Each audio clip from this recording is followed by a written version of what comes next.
अस्सलाम वालेकुम। आज की इस वीडियो में हम देखेंगे सीटो और सेंटो के बारे में चीज़ें कि इनकी फ़ुल फॉर्म क्या है, ये क्यों बनी, कब बनी, इनके हेडक्वार्टर कहाँ है, मेंबर्स कितने हैं और इन्हें डिज़ोल्व क्यों किया गया, कब किया गया और पाकिस्तान का इनसे क्या लेना देना था।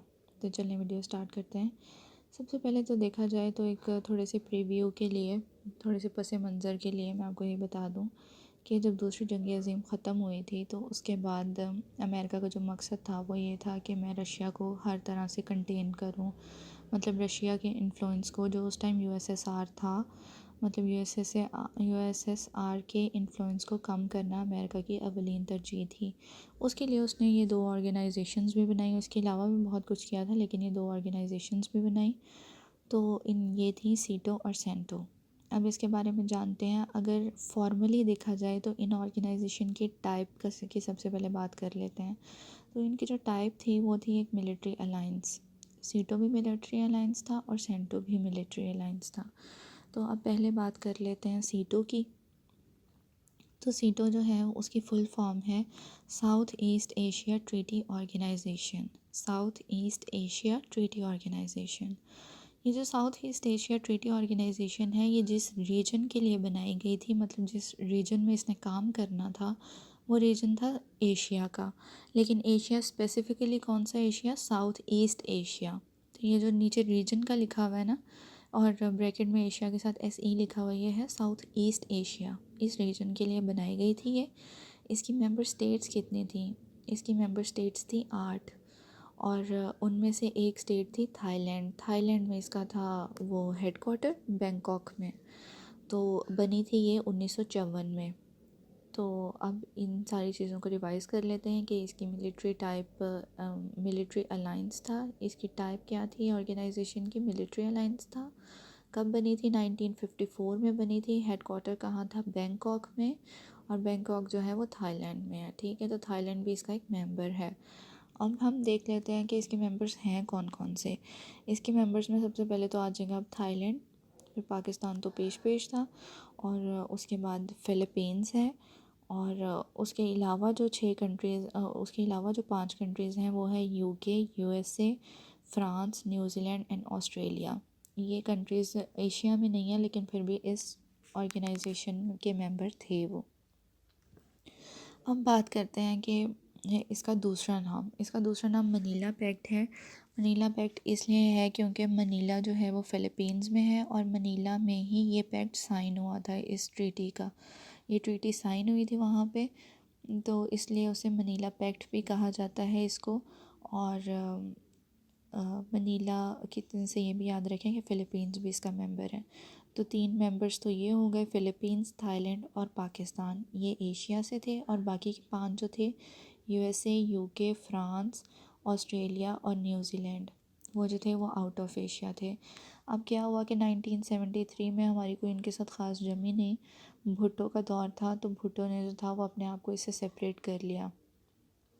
तो 1973 में हमने इसको छोड़ दिया और 1977 में ये इवेंचुअली डिज़ोल्व हो गई थी। तो सीटो जो था हमने छोड़ा था 73 में और ख़ुद डिज़ोल्व हो गई थी वो 77 में। अब आगे बात करते हैं सेंटो की। तो जो सेंटो है वो एक मिलिट्री अलाइंस था। अगेन मिलिट्री अलाइंस था अंदर। तो इसके यही मकसद थे कि USSR की एक्टिविटीज़ को रिस्ट्रिक्ट करना था, इसके जियो पोलिटिकल इन्फ्लुएंस को कम करना था। ये कब बनी थी? ये 1955 में बनी थी। सीटो 54 में बनी थी, ये 55 में बनी थी। एक बात याद कर लें कि ये सीटो से 1 साल बाद में बनी थी और 2 साल बाद डिज़ोल्व हुई थी। सीटो अगर डिज़ोल्व हुई थी 77 में, तो ये डिज़ोल्व हुई थी 79 में। ठीक है, आगे हम चलते हैं तो हम देखते हैं सबसे पहले तो कि ये किस रीजन के लिए बनी थी सेंटो। सेंटो का पहले देखते हैं पूरा नाम क्या था। पूरा नाम था इसका सेंट्रल ट्रीटी ऑर्गेनाइजेशन। तो सेंट्रल ट्रीटी ऑर्गेनाइजेशन जो थी उसके मेंबर थे 5 और ये बनी थी वेस्टर्न एशिया के लिए और यूरोप के कंट्रीज़ के लिए। ठीक है, तो इसके जो मेंबर्स थे वो देखा जाए तो यूरोपियन मेंबर इसका एक ही था, वो था यूके था इसका मेंबर, और दूसरा इसका मेंबर था पाकिस्तान, टर्की, ईरान और इराक। इसको बगदाद पैक्ट भी कहा जाता है क्योंकि ये बगदाद में ये साइन हुई थी, इसलिए इसको बगदाद पैक्ट कहा जाता है। इसका एक और नाम है, वो है मीटू। मीटू है मिडल ईस्ट ट्रीटी ऑर्गेनाइजेशन, क्योंकि इसमें इराक़, ईरान, टर्की इन्वॉल्व थे, तो इसलिए इन्होंने इसको मिडल ईस्ट ट्रीटी ऑर्गेनाइजेशन भी कहा था। अब इस सेंटो के बारे में जो इम्पोर्टेंट बातें हैं वो दो तीन ये हैं कि शुरू में इसके मेंबर थे 5। ये बनी 1955 में, इसके मेंबर थे 5। तो फिर जब ये 1959 आया ना, तो इराक़ ने इससे अलहदगी इख्तियार कर ली। तो इराक़ में ही इसका पहले हेड क्वार्टर भी था। हेड क्वार्टर इराक़ में था, जो बाद में टर्की में शिफ्ट करना पड़ा क्योंकि इराक़ ने ट्रीटी से वैसे ही पीछे हो गया था वो। तो फिर 1979 में पाकिस्तान ने इसको छोड़ा, 1979 में ईरान ने इसको छोड़ा और फिर पाकिस्तान ने इसको छोड़ा ईरान के साथ ही। तो फिर 1979 में ही ये डिज़ोल्व हो गई थी। ठीक है, तो वो मेरा ख़्याल है सारी चीज़ें कवर हो गई हैं। मेंबर्स जो थे सेंटो के वो शुरू में 5 थे। इराक़ में रेवोल्यूशन आई थी 1958 में। तो वो जो वहाँ का लीडर था, जो वो था एक मिलिट्री डिक्टेटर था, उसने ना ये कहा था कि हमारा इस वॉर से कोई लेना देना नहीं है, यूएसएसआर और यूएसए की जो कोल्ड वॉर चल रही है, तो हमने इसे अलहदगी इख्तियार करनी है। तो फिर 4 मेंबर्स रह गए थे, पाकिस्तान, टर्की, यूके और ईरान। 1979 में ईरान भी अलहदा हो गया, हम भी अलहदा हो गए और फिर इवेंचुअली डिज़ोल्व हो गई थी ऑर्गेनाइजेशन। ठीक है, रिवाइज़ कर लेते हैं। टाइप क्या थी? मिलिट्री अलाइंस था। कब बनी थी? सीटो पहले बनी, सेंटो बाद में बनी। हेड क्वार्टर बैंकॉक और टर्की में। मेंबर्स 8 और 5, जो बाद में 5 से भी 4 हो गए थे। रीजन जो था वो साउथ ईस्ट एशिया और Asia and Europe, western Asia and Europe.